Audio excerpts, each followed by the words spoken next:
Hello बच्चों, very very good evening. की of success में आप सभी का बहुत बहुत स्वागत है। सभी को राधे राधे। और आज हम स्टार्ट करने जा रहे हैं की ऑफ सक्सेस का पार्ट नंबर 6। जिन विद्यार्थियों ने 1 से 5 तक पार्ट्स नहीं देखा है वो जाकर देख ले, तभी जाके आपको ये पार्ट 6 समझ में आएगा। और हम बात कर रहे हैं कक्षा 12वीं की भौतिक विज्ञान सब्जेक्ट की, जिसमें हमने उठाया सबसे पहला वाला अध्याय, और अध्याय का नाम है आपका स्थिर विद्युतिकी यानी इलेक्ट्रोस्टैटिक्स। ठीक है। और आज हम पार्ट 6 में बात करेंगे विद्युत द्विध्रुव किसे कहते हैं, विद्युत द्विध्रुव आघूर्ण क्या होता है, विद्युत द्विध्रुव पर आधारित कुछ आंकिक प्रश्न जो बोर्ड एग्जाम में पूछे जाते हैं, और एक आदर्श विद्युत द्विध्रुव के लिए क्या शर्त होती है। तो आइए टाइम वेस्ट ना करते हुए हम स्टार्ट करते हैं। और कल मैं वीडियो करना अपलोड नहीं कर पाया था, कुछ टेक्निकल इशू था, उसके लिए बहुत बहुत सॉरी।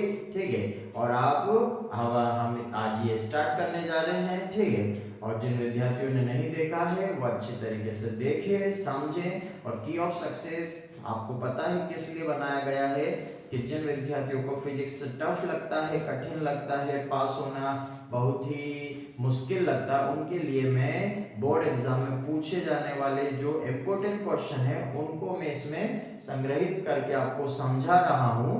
तो आइए स्टार्ट करते हैं। और आज का टॉपिक लेते हैं हम विद्युत द्विध्रुव किसे कहते हैं। तो देखो बेटा, विद्युत द्विध्रुव एक निकाय होता है जिसमें दो आवेश होते हैं, Q हो गया और Q हो गया, लेकिन दोनों आवेशों के परिमाण समान होना चाहिए। और एक की प्रकृति अगर पॉजिटिव है तो दूसरे की नेगेटिव होना चाहिए।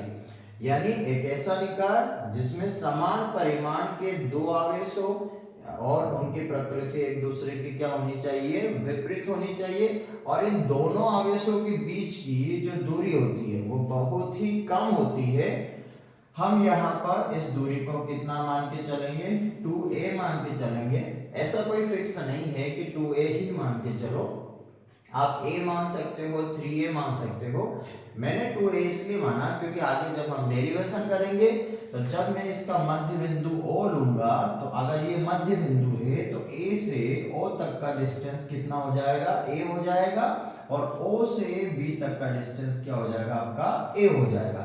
इसीलिए आसानी से कैलकुलेशन में सुविधा हो, इसीलिए मैंने इन दोनों के बीच की अति अल्प दूरी को कितना सपोज किया, कितना माना है, 2a माना। ठीक है।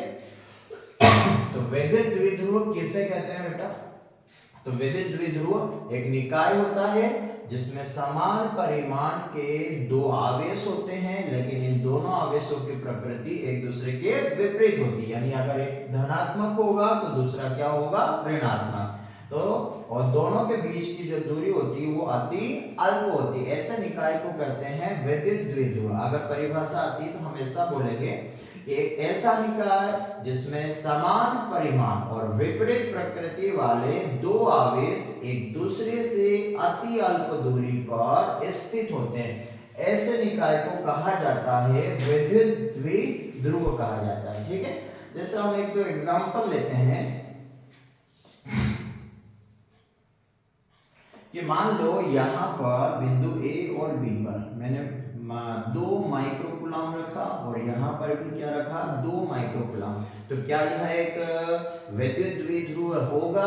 तो देखो, विद्युत द्विध्रुव के लिए दो बातें बेटा आपको ध्यान रखना है, दो आवेश होना चाहिए, लेकिन दोनों आवेशों के परिमाण समान होना चाहिए और प्रकृति एक दूसरे के विपरीत होना चाहिए। तो हम यहाँ पर क्या देखेंगे कि दोनों आवेशों के परिमाण तो क्या है, समान। यहाँ पर भी 2 माइक्रोकूलम है और यहाँ पर भी क्या है, 2 माइक्रोकूलम। तो एक कंडीशन तो यहाँ पर फॉलो हो गई, लेकिन एक की प्रकृति अगर पॉजिटिव है तो दूसरे की क्या होना चाहिए, नेगेटिव, यानी विपरीत प्रकृति का होना चाहिए। और यहाँ पर तो दोनों ही कैसे हैं, पॉजिटिव है। तो क्या यह एक विद्युत द्विध्रुव होगा, नहीं, यह एक विद्युत द्विध्रुव नहीं है। इसी प्रकार से मान लो एक हमने यहाँ पर लिया A और B, यहाँ पर 2 माइक्रोकूलम प्लस का और माइनस का 3 माइक्रोकूलम। तो यहाँ पर हमने क्या देखा कि एक प्लस है और दूसरा क्या है माइनस है, यानी एक धनात्मक है दूसरा ऋणात्मक है। यहाँ पर दोनों की प्रकृति एक दूसरे की क्या है विपरीत है, लेकिन यहाँ पर दोनों के परिमाण समान नहीं है, यानी एक 2 माइक्रोकूलम है तो एक क्या है 3 माइक्रोकूलम है, तो यहाँ पर भी विद्युत द्विध्रुव का निर्माण नहीं होगा। एक और एग्जांपल लेते हैं हम यहाँ पर कि मान लो कि मैंने यहाँ पर लिया प्लस का 5 माइक्रोकूलम और यहाँ पर लिया माइनस का 5 माइक्रोकूलम, तो क्या यह विद्युत द्विध्रुव है? तो हम क्या देखेंगे कि यहाँ पर प्लस का 5 माइक्रोकूलम है, यहाँ पर माइनस 5 माइक्रोकूलम, यानी परिमाण समान है दोनों के, लेकिन और इनकी प्रकृति विपरीत है, यानी एक प्लस है तो दूसरा क्या है यहाँ पर माइनस है। तो यहाँ पर विद्युत द्विध्रुव की जो शर्त होती है कि भैया दोनों के परिमाण समान होना चाहिए, तो परिमाण दोनों के समान है, और प्रकृति एक दूसरे के विपरीत होना चाहिए, तो प्रकृति एक दूसरे के क्या है विपरीत है। तो हाँ, यह एक क्या है आपका विद्युत द्विध्रुव है। तो आशा करता हूँ आप सभी को विद्युत द्विध्रुव के बारे में समझ में आ गया होगा कि जब दो आवेश जो परिमाण में समान हो और प्रकृति में विपरीत हो और एक दूसरे से अति अल्प दूरी पर स्थित हो, तो ऐसे निकाय को क्या नाम दिया गया विद्युत द्विध्रुव कहते हैं, यानी इलेक्ट्रिक डाइपोल कहते हैं। आइए अब इसके बाद स्टार्ट करते हैं हम विद्युत द्विध्रुव आघूर्ण किसे कहते हैं, यानी इलेक्ट्रिक डाइपोल मोमेंटम क्या होता है। ठीक है, मोमेंटम ऑफ इलेक्ट्रिक डाइपोल।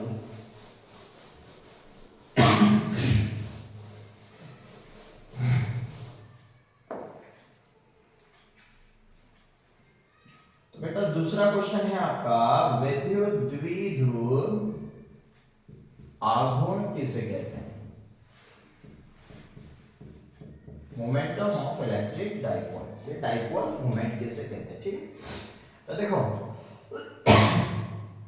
विद्युत द्विध्रुव में अभी अभी जैसा कि आपने देखा है कि एक प्लस का क्यू होता है और एक क्या होता है माइनस क्यू, समान परिमाण और विपरीत प्रकृति वाले दो आवेश होते हैं और इनके बीच की दूरी बहुत कम होती है। हम कैलकुलेशन में सुविधाजनक हो, सिंप्लीफाई हो, उसके लिए हम यहाँ पर कितना लेके चल रहे हैं 2a। ठीक है, तो अगर विद्युत द्विध्रुव के किसी भी एक आवेश का परिमाण आपने ले लिया, क्योंकि परिमाण तो समान ही है, ठीक है, तो मान लो इनमें से आपने q ले लिया, ठीक, और दोनों के बीच की जो दूरी है आपने 2a ले लिया। अगर इसका गुणा कर दोगे तो इसका गुणा करने पर जो भौतिक राशि प्राप्त होगी उसे ही हम क्या कहेंगे विद्युत द्विध्रुव आघूर्ण कहते हैं। तो विद्युत द्विध्रुव आघूर्ण किसे कहते हैं, विद्युत द्विध्रुव के किसी भी एक आवेश का परिमाण और उनके बीच की दूरी का गुणनफल क्या कहलाता है, विद्युत द्विध्रुव आघूर्ण कहलाता है। इसको हम किससे दर्शाएंगे, p से दर्शाते हैं, और यह कैसी राशि है बेटा, सदिश राशि है, वेक्टर आ गया, तो यहाँ पर हमने a के ऊपर क्या लगा दिया वेक्टर। ठीक है, तो यह एक सदिश राशि है, और अगर सदिश राशि है, ठीक है, कैसी राशि है बेटा, ये सदिश राशि है, ठीक, और अगर ये सदिश राशि है तो इसकी डायरेक्शन भी होना चाहिए। तो आपको ध्यान रखना है कि विद्युत द्विध्रुव आघूर्ण की जो दिशा होती है वो माइनस q से किधर की ओर होती है, प्लस q की ओर, और माइनस अगर नहीं है वहां पर ऑप्शन में तो वहां पर आपको माइनस को हम क्या कह सकते हैं, निम्न आवेश से उच्च आवेश की ओर होती है। ठीक है बेटा, तो ये हो गया आपका सदिश होता है माइनस q से किधर की ओर होगा, प्लस q की ओर, यानी निम्न आवेश से किधर की ओर होता है, उच्च आवेश की ओर होता है। बात करेंगे इसके एसआई मात्रक की, कि एसआई मात्रक क्या होता है, तो यहाँ फार्मूले में देखिएगा ये आपका क्या है q है, यानी आवेश, और आवेश मैंने आपको पहले पार्ट्स में बताया था आवेश का एसआई मात्रक क्या होता है, कूलाम, तो कूलाम हो गया, और इनटू में ये जो आपका 2a है ये क्या है दूरी, और दूरी का एसआई मात्रक क्या होता है मीटर, तो इसका कूलाम इनटू क्या हो जाएगा मीटर एसआई मात्रक हो जाएगा। विमी सूत्र की अगर हम बात करें तो इसकी जो विमा होगी वो होगी आपकी आवेश कूलाम की, तो हो जाएगी a1 t1, और लंबाई के लिए क्या लेंगे हम l1, यानी हम लिख सकते हैं m0 l1 t1 और a1। तो ये हो गया आपका विद्युत द्विध्रुव आघूर्ण। तो एक बार फिर से ध्यान से सुनिएगा, विद्युत द्विध्रुव आघूर्ण की परिभाषा क्या बोलेंगे अगर एग्जाम में आता है तो विद्युत द्विध्रुव के किसी एक आवेश का परिमाण और उनके बीच की दूरी का गुणनफल क्या कहलाता है? विद्युत द्विध्रुव आघूर्ण कहलाता है। किससे दर्शाएंगे? P से दर्शाएंगे। कैसी राशि है? सदिश राशि है। और सदिश राशि है तो इसकी दिशा किधर से किधर की ओर होगी? माइनस क्यू से प्लस क्यू की ओर, यानी निम्न आवेश से उच्च आवेश की ओर होगी। ठीक है, और उसके बाद इसका एसआई मात्रक क्या होगा? इसका एसआई मात्रक अगर फार्मूले के आधार पर आवेश का क्या हो गया? कूलाम, और दूरी का क्या हो गया? मीटर। विमीय सूत्र की बात करें तो कूलाम का विमीय सूत्र होता है, विमा होती है A1T1, और मीटर यानी लंबाई का क्या हो जाएगा? L1। तो बेटा ये हो गया आपका विद्युत द्विध्रुव आघूर्ण, और ये काफी इंपॉर्टेंट टॉपिक है, आगे भी काम आना है डेरिवेशन में, तो इसके बारे में आपको जानकारी होना चाहिए।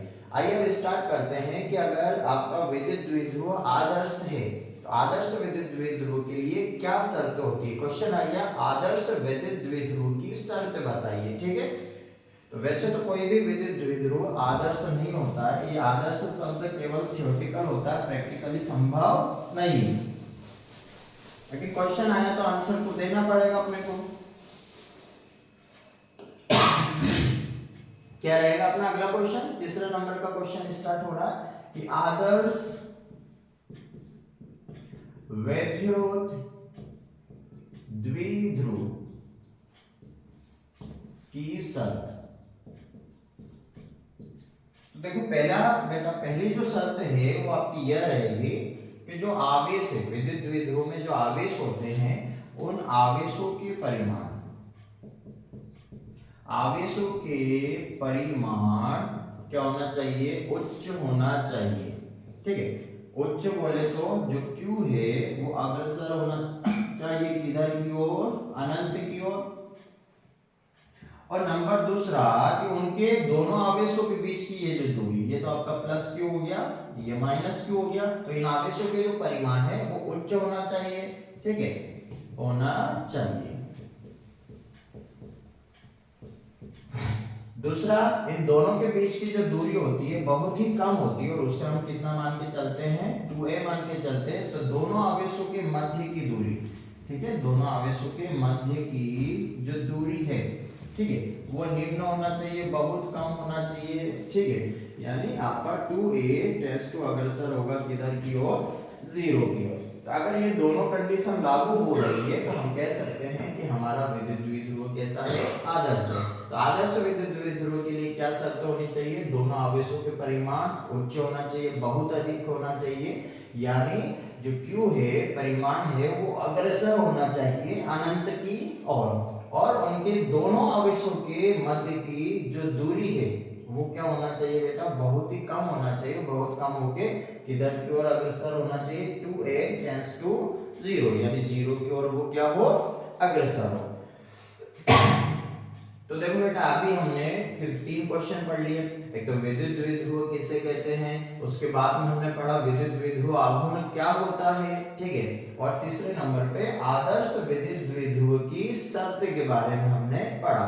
आइए अब आखिरी टॉपिक हम लेते हैं, आज का वीडियो मैं छोटा ही बनाऊंगा। ठीक है, और ये हम इसमें लास्ट टॉपिक में हम बात करेंगे कि विद्युत द्विध्रुव आघूर्ण पर आधारित कैसे सवाल बोर्ड में पूछे जा सकते हैं।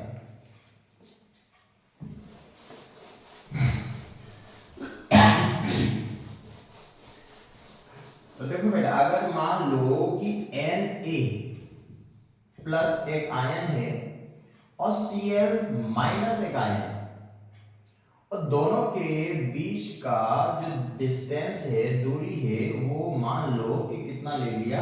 1 एंगस्ट्रॉम है। तो क्वेश्चन आया NaCl में Na प्लस आयन और Cl माइनस आयन के बीच की जो दूरी है वो 1 एंगस्ट्रॉम है। तो बताइए इससे बनने वाले विद्युत द्विध्रुव का द्विध्रुव आघूर्ण क्या होगा? ठीक है बेटा, अपने को क्या निकालना है? द्विध्रुव आघूर्ण अपने को इसमें फाइंड आउट करना है। तो देखो सबसे पहले ये पता होना चाहिए कि 1 एंगस्ट्रॉम बराबर कितना होता है? 10 की घात माइनस 10 मीटर होता है। ठीक, और हमको जो पूछा गया P बराबर, तो हमने अभी अभी पढ़ा कि P बराबर क्या होता है? तो बेटा P बराबर होता है 2AQ, यानी किसी एक आवेश का परिमाण और उनके बीच की दूरी। तो यहाँ पर अपने को क्या दिया हुआ, तो जब भी सवाल आते हैं तो सबसे पहले हमको क्या करना है, दिया है करके लिख लो कि दिया है, क्या दिया हुआ है 2a। अधिकांश बच्चे क्या करते हैं कि इस 2a में केवल a का मान वो कितना रख देते हैं, यहाँ जो रखा हुआ, लेकिन ये गलत है। हमने इस पूरी दूरी को क्या माना था 2a। तो आपको ध्यान रखना है कि जो दूरी दी गई है वही हमारे लिए 2a का काम करेगी। तो दिया है 2a बराबर कितना दिया हुआ है, 1 एंगस्ट्रॉम। इसको SI में चेंज करना पड़ेगा मीटर में, ठीक है। तो ये हो जाएगा आपका 10 की घात माइनस 10 मीटर। उसके बाद हमको क्या निकालना, Q का मान उसमें रखना पड़ेगा सूत्र में। आवेश की क्वांटमीकरण में कहा था कि प्रत्येक पदार्थ पर आवेश की जो मात्रा होती है वो मूल आवेश के पूर्ण गुणज के रूप में होती है, यानी Q बराबर क्या होता है NE। अब यहाँ पर जो n है वो क्या है, स्थानांतरित किए गए इलेक्ट्रॉनों की संख्या। अब बेटा देखो यहाँ पर n है, एक प्लस आयन है और Cl एक माइनस आयन। और मैंने पहले ही आपको बताया था पार्ट नंबर 1 में जाकर देख लेना कि अगर किसी पदार्थ से इलेक्ट्रॉन बाहर निकलता है उसके, तो उसके ऊपर कौन सा आता है, धनात्मक आवेश आता है। और अगर किसी पदार्थ में इलेक्ट्रॉन क्या करता है, प्रवेश करता है, तो उसके ऊपर कौन सा आवेश आता है, ऋणात्मक। Na प्लस मतलब यहाँ से एक इलेक्ट्रॉन क्या हो रहा है, निकल रहा है, और Cl माइनस इसमें एक इलेक्ट्रॉन क्या कर रहा है, ये Cl उसको ग्रहण कर रहा है। मतलब यहाँ पर इलेक्ट्रॉनों का जो स्थानांतरण हुआ वो नंबर ऑफ इलेक्ट्रॉन कितना है, केवल एक है, ठीक है। एक प्लस है एक माइनस है यहाँ पर आयन के ऊपर, ठीक है। एक प्लस आयन है एक माइनस आयन है, तो स्थानांतरित इलेक्ट्रॉनों की संख्या कितनी हुई है, एक। इस वजह से यहाँ पर हम Q बराबर n की जगह कितना रखेंगे, 1 और E, यानी Q का जो मान होगा वो किसके बराबर होगा, E। और E कितना होता है, तो पहले वाले पार्ट्स में हमने पढ़ा था E का मान होता है 1.6 गुणे में 10 की घात माइनस 19 कूलम। और E क्या है बेटा, मूल आवेश है। एक क्वांटम का मान भी यही होता है और एक न्यूनतम आवेश का मान भी यही होता है, ठीक है। तो अब ये सारे मान हमने जो दो मान अपने को चाहिए थे वो हमने लिख लिए। हाँ ध्यान रखना, अगर कहीं पर दो आयन प्लस के हैं और दो माइनस के, तो वहां पर स्थानांतरित इलेक्ट्रॉनों की संख्या कितनी रहेगी, 2। अगर 3 है तो स्थानांतरित इलेक्ट्रॉनों की संख्या यहाँ पर हम कितना रखेंगे, 3। हमारे सवाल में अभी कितना है, एक प्लस है एक माइनस है, मतलब यहाँ से इलेक्ट्रॉन गया और किस में चला गया, इसमें। तो स्थानांतरित इलेक्ट्रॉन कितना है हमारे इस वाले सवाल के लिए, 1, इसलिए हमने कितना रखा है, यहाँ पर 1 रखा है, ठीक है। अब यहाँ पर मान रखेंगे P बराबर 2a, तो पूरा मान कितना दिया हमको, 2a बराबर 10 की घात माइनस 10। और Q का मान कितना है, 1.6 गुणे में 10 की घात माइनस 19। इसके बाद फिर P बराबर 1.6, यहाँ से जब दशमलव हटाएंगे 16 बटे में कितना हो जाएगा, 10। और यहाँ से माइनस 19 और माइनस 10, तो ये हो जाएगा 10 की घात माइनस 29। तब इस 10 को आप कहाँ लेके जाओगे, ऊपर, तो ये हो जाएगा आपका P बराबर 16 गुणे में 10 की घात माइनस 30। और P यानी विद्युत द्विध्रुव आघूर्ण। और अभी मैंने आपको बताया था इसका SI मात्रक क्या होता है, कूलम इंटू मीटर।